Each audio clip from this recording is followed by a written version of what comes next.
야곱과 함께 해주었던 하나님, 야곱을 축복해 주었던 하나님, 오늘 저와 여러분들과도 하나님을 함께 해주시고 축복해 주시는 줄로 믿습니다. 근데 단 한 가지 우리가 가지고 있어야 될 게 있습니다. 인도해 주시고 축복해 주시고 함께 주시는 하나님이 우리와 함께 하려면은 우리의 믿음이 중요합니다. 하나님 앞에 하나님이 모든 것을 이루어 주시고 하나님이 모든 걸 역사해 주실 것이다 라고 하는 그 믿음이 우리에게 중요합니다. 그 믿음만 우리의 마음과 생각 속에만 또 가지고 있어서도 안 되고 행동으로 옮겨져야 됩니다. 내가 믿습니다 라고 했을 때에는 그 믿습니다 라고 하는 행위가 중요합니다. 그래서 행함이 없는 믿음은 그 자체가 죽은 것이다 그랬습니다. 그 자체가 죽은 것이다. 그러니까 말로만, 입술로만, 머리로만, 마음으로만 믿는다고 하면은 그 자체는 죽은 것이다 라고 하는 거예요.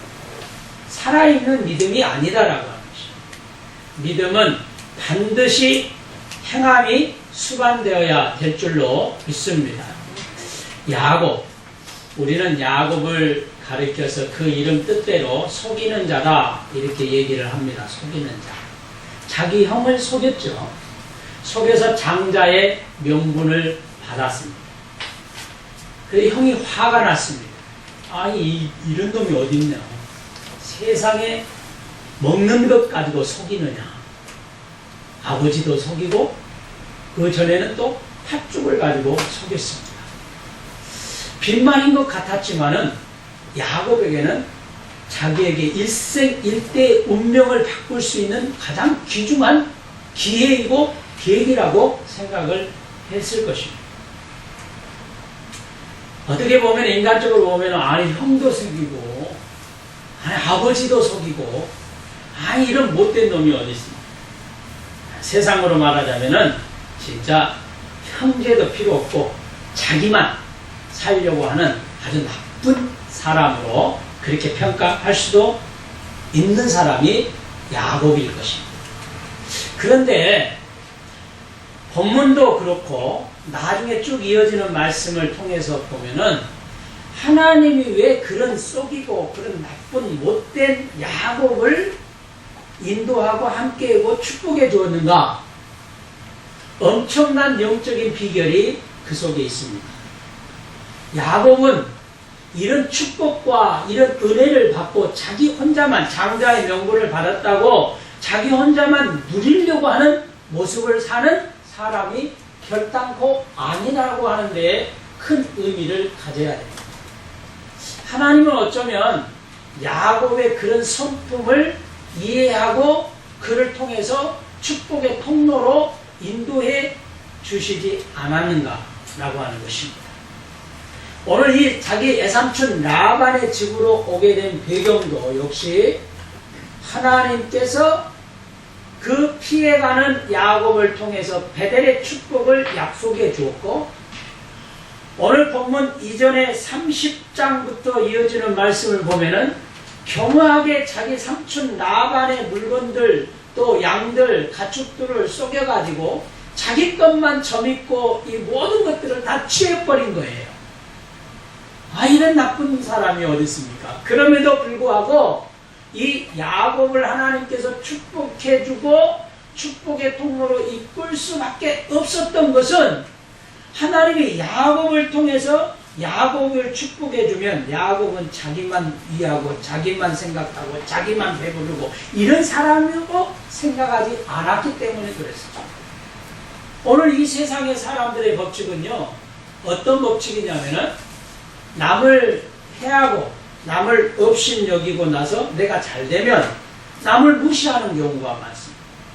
그런데 야곱은 비단 과정은 잘못됐어도 나중에 자기가 잘되었을 때 사람들을 돌볼 줄 아는 사람이었다라고 하는 것입니다. 나중에 자기 형 이삭을 만납니다. 에서를 만나요. 에서를 자기 형을 만났을 때 모든 것 재산을 다 주잖아요. 하물며 12명의 아들까지도 자기 삼촌, 애삼촌의 집에서 2명의 여인을 얻고 그 다음에 시녀들까지 얻었잖아요.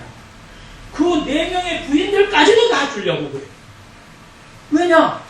자기 형에게 잘못한 것을 인정하기 때문에. 그렇지만 하나님께서 이곳까지 인도해 주는 것은 하나님의 은혜였다 라고 하는 것을, 내가 이 축복을 받을 수 있었던 것은 형님이 그렇게 나를 통해서 해주었기 때문입니다. 형님에게 모든 걸 다 주고 나중에 자기 형이 그것을 알게 되죠. 그래서 그 포옹하는 장면은 너무너무 눈물겨운 장면. 자기 형이 야곱이 온다는 소식을 듣고 강나루 건너편에서 군사를 이끌고 왔습니다. 처음에는 이 도둑놈, 이 못된 놈, 아니 형을 속이고 아버지를 속이고 나를 이 모양 이 꼴로 살게 해? 너 만나면 아주 이를 갈렸습니다. 그러나 함께 주신 하나님의 역사는 꿈속에서 운명과 상황과 여건을 바꿔줍니다. 오늘 우리가 인생을 살다 보면 강팍해질 수 있습니다. 그렇죠? 사악한 마음을 품을 수 있습니다. 우리의 마음을 이렇게 사악하고 이렇게 악한 마음을 바꿀 수 있는 분이 누구냐? 전능하신 하나님이신 줄로 믿으시기 바랍니다. 오늘 본문 애삼촌 나하반이라고 하는 사람이 자기의 재산을 다 뺏긴 거나 마찬가지죠. 그런데 가장 집에서 귀중하게 생각한 신주단지처럼 여기는 이 드라빔이라고 하는 우상신을 없어져 버린 거예요. 자기 부인 라헬이 그걸 훔친 거죠.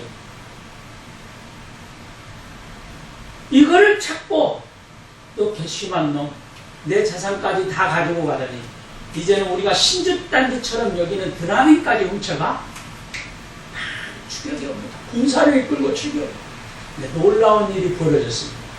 하나님께서 그 나하반을 통해서 하나님께서 꿈에 야, 네가 추격하고 있는 저 야곱 너 터치해.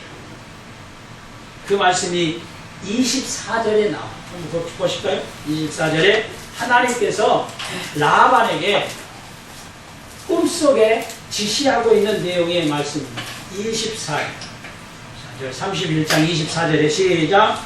밤에 하나님이 아람 사람 라반에게 현몽하여 이르시되 너는 삼가 야곱에게 선악간에 말하지 마라. 이 말씀을 야곱이 어떻게 알았을까요? 오늘 본문 마지막 절에 보세요. 야곱이 신기하게 하나님께서 이미 그 전에 삼촌에게 얘기한 거 이거 잊지 마라. 오늘 마지막 절 42절을 한번 읽어보겠습니다. 우리 하나님의 아버지 하나님 아브라함의 하나님 곧 이삭이 경외하는 이가 나와 함께 계시지 아니하셨더라면 애삼촌께서 이제 나를 빈손으로 돌려보셨으리라마는 하나님이 내 고난과 내 손의 수고를 보시고 어젯밤에 애삼촌을 책망하셨나이다. 이 말이 바로 24절에 있습니다. 여러분, 하나님과 소통하는 것 중요합니다. 오늘 누구와 함께 걸어가는 것 중요합니다. 오늘 저와 여러분은 하나님과 함께 걸어가야 되고 하나님과 함께 하는 삶을 사시기를 주의 이름으로 축원합니다. 저는 오늘 우리 복되고 귀한 성도들과 함께 바꾸어 주시는 하나님, 뭘 바꿀까? 우리의 믿음의 행함으로 우리의 운명까지도 안 되는 상황까지도 바꾸어 주시는 그 하나님을 한번 살펴보면서 은혜 받으려고 합니다. 첫 번째, 우리가 바꾸려면 어떻게 해야 될까? 첫 번째, 우리 자신이 나는 부족하고 연약하지만 택함 받았다라고 하는 사실을 소중히 여기시기를 바랍니다. 야곱은요, 자기 아버지 품을 떠날 때 걱정 근심했습니다. 무섭고 떨렸습니다. 그럴 거 아니에요. 아무리 자기 어머니가 야, 내 외삼촌 집으로 피해 있으면 괜찮아. 그러나 여러분 어디 그렇게 쉬운 게 아니잖아요. 정말 자기 삼촌 집에서 20년 동안 봉사하면서 쉬운 일이 아니었을 거란 말이에요. 그러나 그의 마음속에 하나님이 함께 한다라고 하는 사실을 그의 마음속에 믿었다라고 하는 것입니다. 오늘 저와 여러분 혼자가 아니심을 여러분 깨달으시기를 바랍니다. 여러분 혼자가 아니에요. 애롭고 공고할 때 혼자가 아닙니다. 슬프고 날심될 때 혼자가 아닙니다. 마음이 울적하고 우울병에 걸렸을 때 혼자가 아닙니다. 자식이 아프고 병들고 실험하고 있을 때도 혼자가 아닙니다. 내 혼자 스스로 모든 것을 해결하지 못하는 운명과 숙명 앞에서도 혼자가 아니심을 깨달으시기를 바랍니다. 혼자가 아니에요. 혼자가 아닙니다. 여러분 주위에 자식이 다 떠나고 남편도 떠나고 아내도 떠나고 모든 것이 다 떠났어도 여러분 혼자가 아님을 깨달으시기를 바랍니다. 애로운 방에 나 혼자 이렇게 앉아있어도 물론 육신적으로 생각하면 애롭지만은 혼자가 아닌 것을 깨달으시기를 바랍니다. 여러분의 그런 모습을 통해서 지켜보시는 하나님이 계심을 믿으시기 바랍니다. 나 홀로 애롭게 십자가를 지는 것 같아도 그 십자가는 혼자가 지는 게 아닙니다. 어딘가 모르게 내 뒤에서 그 십자가를 움켜주고 보듬어주고 붙들어주고 계시는 하나님이 계심을 믿으시기 바랍니다. 두 번째는 우리가 노력하는 마음과 성실함이 있어야 합니다. 야곱은 노력하는 자세, 성실한 자세를 가졌습니다. 오늘 본문에 보니까 자기 삼촌에게 뒤쫓아오고 그냥 너 한번 두고 보자. 너 내 물건 훔쳐갔지? 이렇게 얘기한 그 삼촌에게 야곱이 하는 말들이 쭉 나오잖아요. 내가 삼촌 것을 지키다가 잊어버렸으면 내 걸로 채워드렸다. 도둑을 맞았고 그 다음에 양의 숫자가 안 맞으면은 내 것을 삼촌이 와서 가지고 가지 않아서 채워드렸지 않느냐. 나는 어딘가 모르게 소리를 받습니다. 삼촌이 원래 약속한 7년만 봉사하면은 내가 사랑하는 라헬을 준다고 그랬는데 아니 큰딸 레아를 주지 않았느냐. 여러 가지 어려움과 하는 고난과 고통도 있었습니다. 근데 삼촌이 나를 속여서 20년 동안 봉사하게 하지. 그래 이제는 집에 고향 땅으로 돌아가려고 한다. 이 받은 축복을 하나님이 주신 축복을 고향 땅 자기 형에게 가가지고 이제 사소해나면서 고향 땅에서 살려고 합니다. 왜 우리를 나를 이렇게 힘들게 합니까? 그 살아온 과정은 물론 어렵고 힘들었지만은 거기서 충실히 봉사했던 야곱의 모습이 나옵니다. 여러분 어디 쉽습니까? 원래는 야곱과 자기 삼촌, 애삼촌 라반과의 계약관계는 7년이었어요. 7년만 봉사하면 네가 좋아하는 라헬을 줄게. 죽을 힘을 다해서 일했을 거예요. 여러분 사랑하는 사람을 얻는데 그리고 어쨌든 간에 야곱은 도망자의 신사 아닙니까? 그까짓 거 7년 못합니까? 7년만 하면 자기 운명이 바뀌고 살아가는 사람도 없는데 또 7년 뒤에 야곱은 생각하기를 야, 저 사랑하는 라헬만 먹고 이제 고향 땅으로 돌아가야 되겠다. 이런 마음을 먹었을 거예요. 그러면은 열심히 최선을 다해서 성실함과 노력으로 일을 했을 거란 말이에요. 그런데 자기 삼촌이 또 7년을 바꿔버립니다. 왜? 사랑하는 사람은 라헬이었거든요.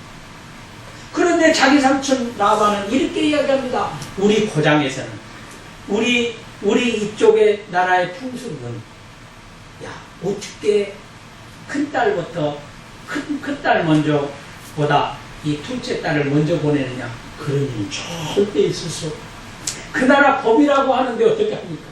그래서 또 7년을 봉사하게 된 거예요. 그래서 14년을 봉사하게 됩니다. 야곱의 마음에는 레아였죠. 레아의 마음을 원했습니다.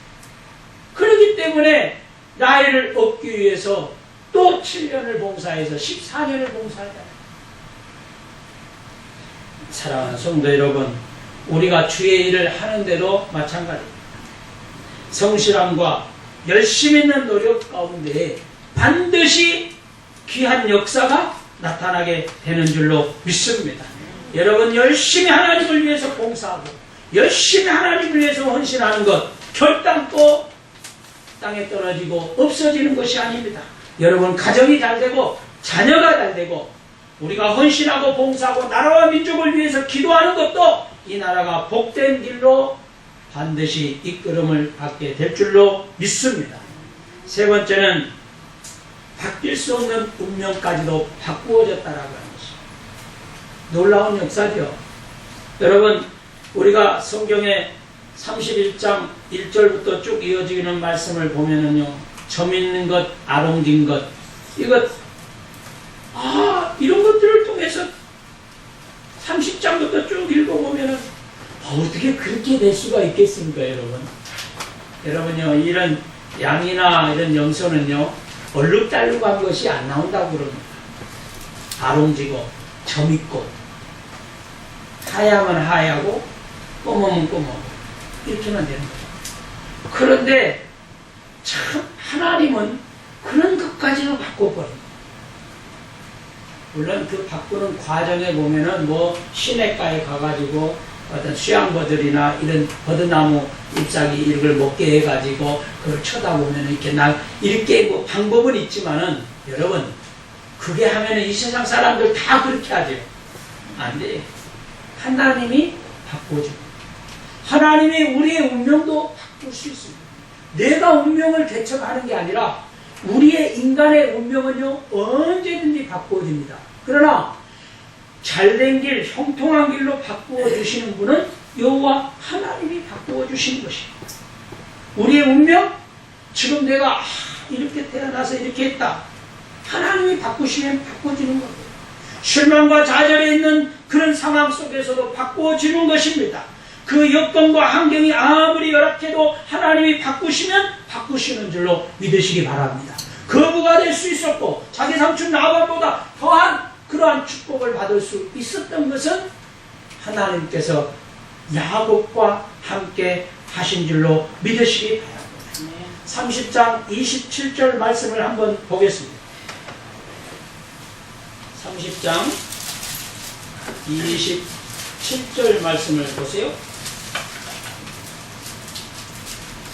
자기 삼촌 라반이 야곱이 이런 축복을 받게 됐다라고 하는 이 사실도 하나님을 인정하는 그런 말씀입니다. 27절 봅시다. 시작. 라반이 그에게 이르되 여호와께서 너로 말미암아 내게 복 주실 줄을 내가 깨달았노니. 할렐루야. 누가요? 하나님께서 내가 이렇게 복을 받게 될 것이다 라고 하는 것을 내 자신도 깨달았다는 것, 인정한다라고 하는 것입니다. 여러분, 우리들의 믿음 있는 신앙의 모습을 통해서 세상 사람들이 하나님께서 내 가정, 너 축복해 줄 줄 나 깨달았어. 나 이미 알았어. 이런 소문과 이런 말들이 많아지기를 주의 이름으로 축원합니다. 여러분이 서 있는 자리, 여러분이 믿음으로 사는 자리가 복된 자리입니다. 하나님은 우리를 결단코 떠나지 아니하고 우리의 운명을 바꾸어 주시고 우리의 환경을 바꾸어 주시는 하나님이 계심을 여러분 믿으시고 하나님과 함께하는 삶을 사시기를 주의 이름으로 축원합니다. 오늘 바꾸어지지 않는다고 실망하지 마시고 내일 반드시 하나님이 함께 하시면 바꾸어지는 그런 삶을 살게 될 것이다 라고 하는 이 믿음을 가지고 여러분 우리 모든 성도들의 그런 삶이 믿음으로 사셔서 복된 삶, 운명이 바꿔지는 삶, 형통의 삶을 누리시기를 주님의 이름으로 축원합니다. 기도하겠습니다.